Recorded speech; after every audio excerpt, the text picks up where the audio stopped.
Comme vous le savez peut-être, je suis donc en stage de yoga avec Maurice Debar, qui est un professeur international de yoga.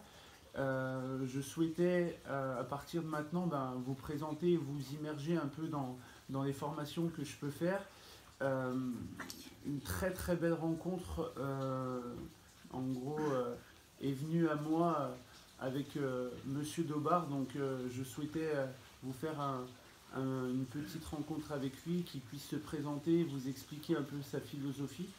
Il vous l'expliquera mieux que moi, mais voilà, pour moi, c'est quelqu'un de référent qui a 88 ans, qui nous apprend des postures que lui sait faire et moi je sais toujours pas faire. Donc voilà, c'est une très belle chose. Bonjour Maurice. Bonjour. Donc, comme je vous avais demandé, moi ce que je voulais simplement de manière très simple, c'est pouvoir vous présenter un peu, expliquer un peu comment vous êtes arrivé là et expliquer quelque chose qui pour moi a été important durant ce séjour. C'est les trois piliers du yoga qui résonnent pour moi tous les jours et qui vont me permettre de pouvoir avancer un peu. Déjà, m'appelez pas monsieur, appelez-moi Maurice. Alors, votre question? Simplement m'expliquer comment vous en êtes venu au yoga et quels sont pour vous les piliers du yoga, notamment les trois piliers que vous nous avez fait découvrir. C'est pas facile d'abréger. Oui. Je préfère des questions précises parce qu'on n'a pas le temps de raconter l'histoire du yoga, etc. Il faut essayer de s'en tenir compte à quelques degrés d'expérience parce qu'on a très peu de temps. Et j'aimerais mieux que vous ayez des réponses, des questions précises sur un sujet. Ça m'arrangerait. Ouais, Plutôt qu'une généralité. Oui, il n'y a pas de souci. Qu'est-ce qui m'a amené depuis le départ? C'est trop long à expliquer, je ne peux pas parler de toute ma vie.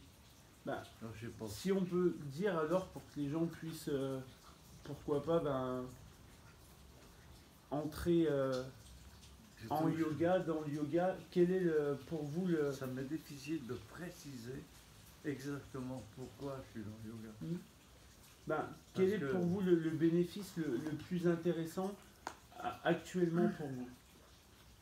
C'est-à-dire que déjà, à cause des conséquences de son éducation qu'on a eu ou pas eu, de ses parents, de l'environnement, je pense qu'on va subir des influences. Et qu'à partir de là, il y a des pensées qui se manifestent. Et en fonction de ces pensées, on s'identifie à ces pensées. Mais on n'est pas soi-même. On n'est pas soi-même à partir de cette modification de pensée. On est quelqu'un qu'on habite et qu'on ne connaît pas.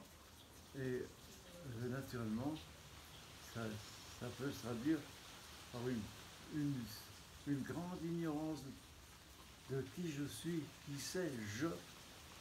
C'est ce je il n'est pas du tout l'identité que j'en ai fait à cause des conséquences de tout un contexte de vie au départ, d'influence, où je suis né, comment, mes parents. Voilà. Oui, j'essaye d'abréger sans... C'est très bien et ça parlera un peu aussi aux gens que... Mais la prise de conscience, c'est qu'il y a déjà, je vais abréger, on peut dire que le véhicule de l'intellect, du mental, c'est le corps. Les gens ont dit oui, si mon corps n'existait pas, comment l'intellectuel se manifesterait? Donc le véhicule, c'est mon corps, c'est ma voiture. Elle est unique, je ne peux pas la remplacer s'il est mort. Bon. Après, alors, il y a tout ce qui va autour du corps. Alors, ça fait une prise de conscience incroyable. Parce qu'on habite quelqu'un qu'on ne connaît pas. Moi, on connaît ce qu'on voit dans le miroir des autres. Mais quand on respire, c'est quoi la physiologie respiratoire?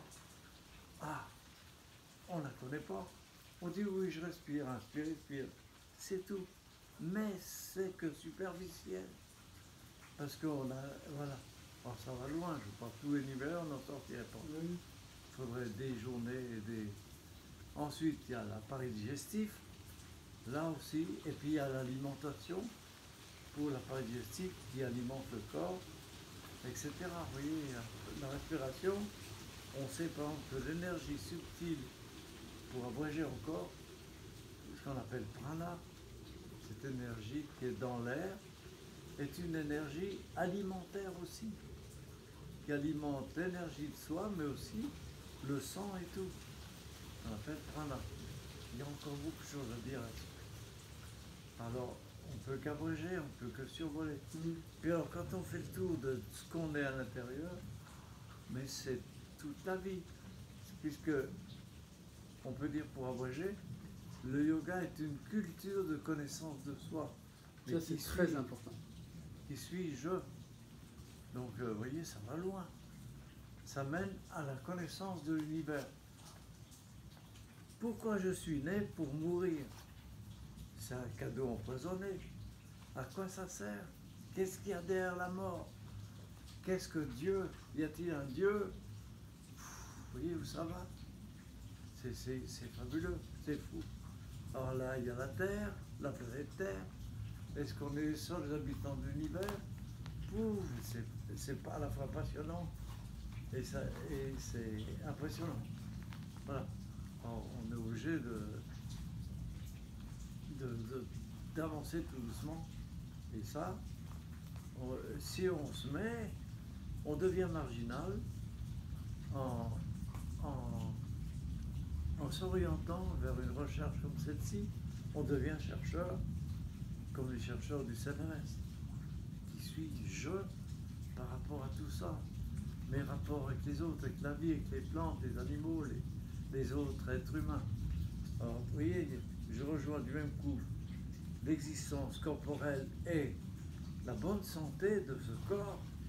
Alors là, c'est encore autre chose qui passe aussi par l'intellectuel, le mental. Donc il faut que il faudrait que je modifie mes pensées. Alors comment j'ai modifié mes pensées puisque je suis dans le doute, je suis dans l'angoisse, et éventuellement dans l'inquiétude. Alors on a une troisième dimension que j'abrégerai pour faire le tour de tous les systèmes religieux qui sont bien. C'est des outils, c'est ce que l'homme en fait. Il n'y a pas de mauvaise religion, c'est des boîtes à outils, c'est ce que les religions fait de l'homme et comment il l'interprète. Alors là, ça fait des guerres, etc. Ça fait encore des interprétations stupides, d'ignorance, basées sur l'ignorance. Mais si je résume, j'appellerais cette conscience universelle qu'on a en nous, que tout le monde a, ce mystère qu'on ne va pas chercher. Mais si on s'en réfère, on pourrait l'appeler, c'est des lois d'amour. Voilà, c'est des règles qu'on rencontre si on les cherche. À ce moment-là, c'est là que je viens me réfugier pour inspirer la connaissance, l'évolution, mon évolution.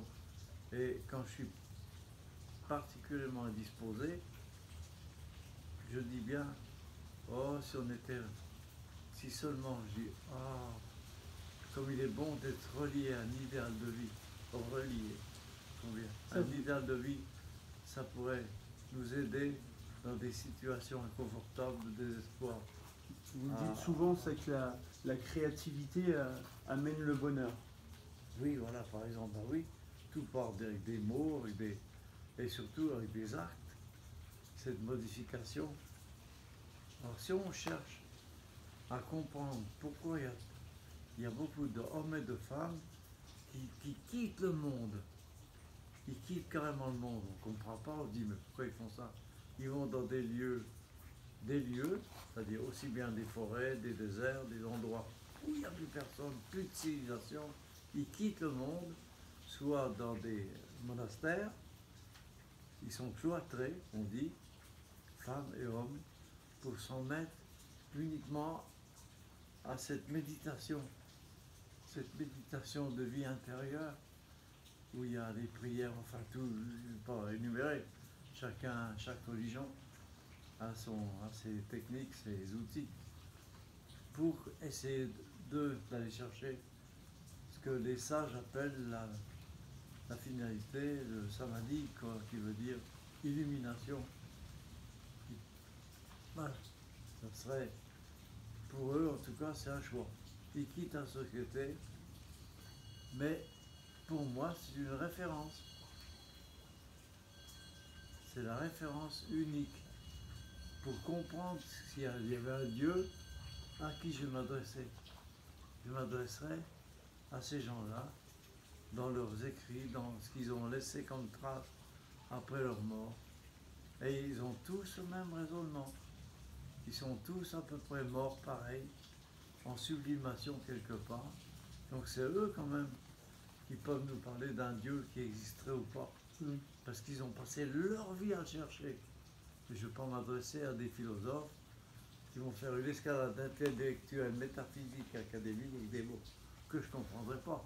Oui, c'est mon opinion. Oui, c'est sûr. Je respecte les autres, mais moi je sors du monde d'intellectualisme pour me réfugier le plus dans la simplicité possible, parce qu'autrement c'est trop compliqué et je ne suis pas un philosophe qui additionne des mots. Mais je respecte. Et c'est pas mon choix. D'abord, je n'ai pas les moyens. Très bien. Voilà un peu un résumé. C'est très gentil. Maurice, merci beaucoup. Merci. C'est un résumé global, mais à partir de pour là, c'est une partie de ma vie. C'est voilà. Pour les personnes qui aimeraient, une grande partie de ma vie, qui sont beaucoup dans cet esprit-là, je vous conseille fortement de suivre un stage. On en reparlera un peu plus à la salle, mais il n'y a pas que moi à suivre. En une semaine, quel moment de bonheur et de liberté intérieure. Vraiment, je vous assure que c'est très réel. Maurice, merci beaucoup, vraiment.